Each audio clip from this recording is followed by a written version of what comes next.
Hello ನಮಸ್ಕಾರ ವೀಕ್ಷಕರೇ. ನಿಮ್ಮ ವ್ಯಾಲ್ಯೂ ಹೆಚ್ಚಿಸಬೇಕಾದರೆ ಈ 27 ವಿಷಯ ಗಮನದಲ್ಲಿಡಿ. 1. ನೀವು ಹೇಳಿದ ಮಾತನ್ನು ಅಥವಾ ಯಾವುದೇ ಕೆಲಸವನ್ನು ಯಾರಾದರೂ ತಿರಸ್ಕರಿಸಿದಾಗ ಅವರ ತಿರಸ್ಕಾರವನ್ನು ನಗುತ್ತಾ ಸ್ವೀಕರಿಸಿ. 2. ಕೆಲವು ಸಲ ಇಲ್ಲ ಎಂದು ಹೇಳುವ ಧೈರ್ಯವಿಲ್ಲದೆ ಇಲ್ಲ ಎಂದು ಹೇಳಿದರೆ ಎಲ್ಲಿ ಅವರು ಬೇಸರ ಮಾಡಿಕೊಳ್ಳುತ್ತಾರೋ ಎನ್ನುವ ಹೆದರಿಕೆಯಿಂದ ಎಲ್ಲದಕ್ಕೂ ಒಪ್ಪುತ್ತಾ ಹೋದರೆ ನಿಮಗೆ ತೊಂದರೆಯುಂಟಾಗುತ್ತದೆ. 3. ನಿಮ್ಮ ಆತ್ಮವಿಶ್ವಾಸವನ್ನು ಹೆಚ್ಚಿಸಿಕೊಳ್ಳಿ ಮತ್ತು ಇಲ್ಲ ಎಂದು ಹೇಳಲು ಕಲಿತುಕೊಳ್ಳಿ. ಯಾರು ಏನೇ ಕೇಳಿದರೂ ಕೊಡುತ್ತೇನೆ, ಮಾಡುತ್ತೇನೆ, ಬರುತ್ತೇನೆ ಎಂದು ಹೇಳುವುದನ್ನು ನಿಲ್ಲಿಸಿ. 4. ಅರ್ಥ ಮಾಡಿಕೊಳ್ಳಲು ತಯಾರಿಲ್ಲದವರು ನೀವು ಎಷ್ಟೇ ಗೋಗರಿದರೂ ಮಾತನ್ನು ಕೇಳದೆ ನಿಮ್ಮ ಮನಸ್ಸನ್ನು ನೋಯಿಸುತ್ತಾರೆ. 5.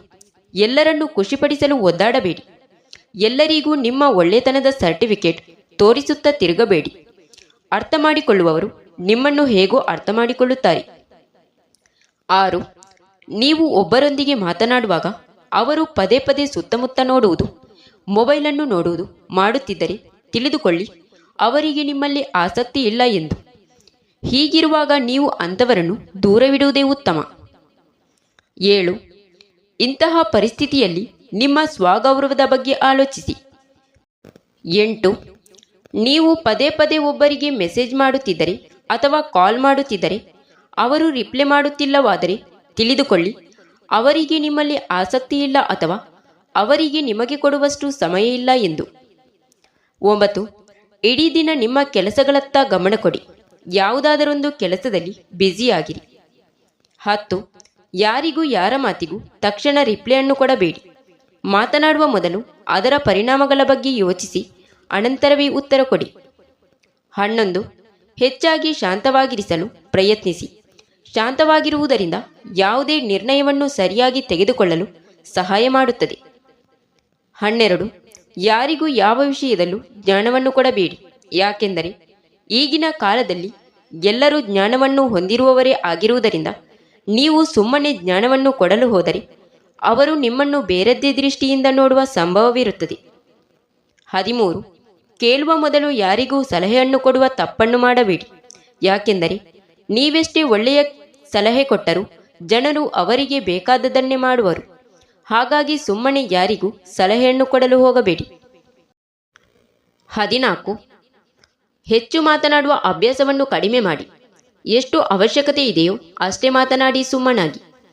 ಇತರರ ಮಾತನ್ನು ಕೇಳಿಸಿಕೊಳ್ಳಿ, ಆದರೆ ನಿಮ್ಮ ಧ್ವನಿಯನ್ನು ಕೇಳಲು ಅವರು ಚಡಪಡಿಸಬೇಕು ಅಷ್ಟು ಲೆಕ್ಕಾಚಾರದಲ್ಲಿ ಮಾತನಾಡಿ. 15. ಯಾರಾದರೂ ನಿಮ್ಮನ್ನು ಅವಮಾನಿಸಿದಾಗ ಅದರ ಉತ್ತರವನ್ನು ಹೇಗೆ ಕೊಡಬೇಕು ಎಂದರೆ ಇನ್ನೆಂದೂ ನಿಮ್ಮ ವಿಷಯಕ್ಕೆ ಬರುವ ಧೈರ್ಯ ಮಾಡಬಾರದು. 16. ಯಾರ ಹಿಂದೆಯೂ ಅತಿಯಾಗಿ ಓಡಾಡಬೇಡಿ, ಅಂದರೆ ಯಾರ ಗುಲಾಮರಾಗಬೇಡಿ. ನಿಮ್ಮ ವೈಯಕ್ತಿಕ ವ್ಯಕ್ತಿತ್ವವನ್ನು ಬೆಳೆಸಿಕೊಳ್ಳಿ. 17. ನಿಮ್ಮ ಕೆಲಸದಲ್ಲಿ ಎಕ್ಸ್ಪರ್ಟ್ ಆಗಿ ಯಾವುದೇ ಕೆಲಸ ಮಾಡುತ್ತಿದ್ದರೂ ಆ ಕೆಲಸದಲ್ಲಿ ಚುರುಕಾಗಿರಿ.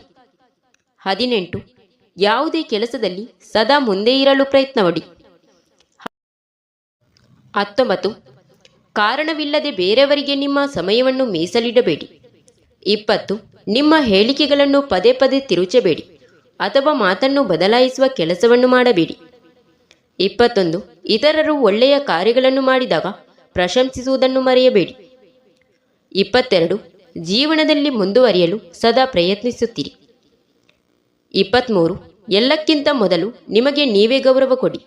ಯಾರ ಎದುರಿಗೂ ನೀವು ನಿಮ್ಮ ಬಗ್ಗೆ ಕೀಳಾಗಿ ಮಾತನಾಡಬೇಡಿ. ನೀವೇ ನಿಮಗೆ ಗೌರವ ಕೊಡುತ್ತಿದ್ದರೆ ಇತರರು ಕೊಡುತ್ತಾರೆಯೇ? 24. ನಿಮ್ಮ ಪರ್ಸನಾಲಿಟಿಯನ್ನು ಸುಧಾರಿಸಿಕೊಳ್ಳಿ.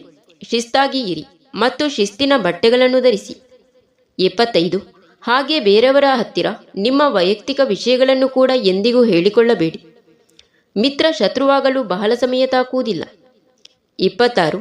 ಬೇರೆಯವರ ಎದುರಿಗೆ ನಿಮ್ಮ ಕಷ್ಟಗಳನ್ನು ಎಂದಿಗೂ ಹೇಳಿಕೊಳ್ಳಬೇಡಿ. 27. ಇತರರನ್ನು ಭೇಟಿಯಾಗುವಾಗ ಮಾತನಾಡುವಾಗ ನಿಮ್ಮ ಸ್ವಂತ ವ್ಯವಹಾರಗಳಷ್ಟೇ ಪರಿಗಣಿಸಿ. Thank you for watching. ಸ್ನೇಹಿತರೆ, ಇಂತಹ ಯೂಸ್ಫುಲ್ ಇನ್ಫಾರ್ಮೇಷನ್ಗಾಗಿ ನಮ್ಮ ದಿವ್ಯಾಸ್ ಬುಕ್ಸ್ ಆಫ್ ಯೂಟ್ಯೂಬ್ ಚಾನಲ್ನ ಸಬ್ಸ್ಕ್ರೈಬ್ ಮಾಡಿಕೊಳ್ಳಿ. ವಿಡಿಯೋಗೆ ಒಂದು ಲೈಕ್ ನೀಡುವುದನ್ನು ಮರೆಯಬೇಡಿ. ನಿಮ್ಮ ಅನಿಸಿಕೆಗಳನ್ನು ಕಮೆಂಟ್ ಮೂಲಕ ತಪ್ಪದೇ ತಿಳಿಸಿ.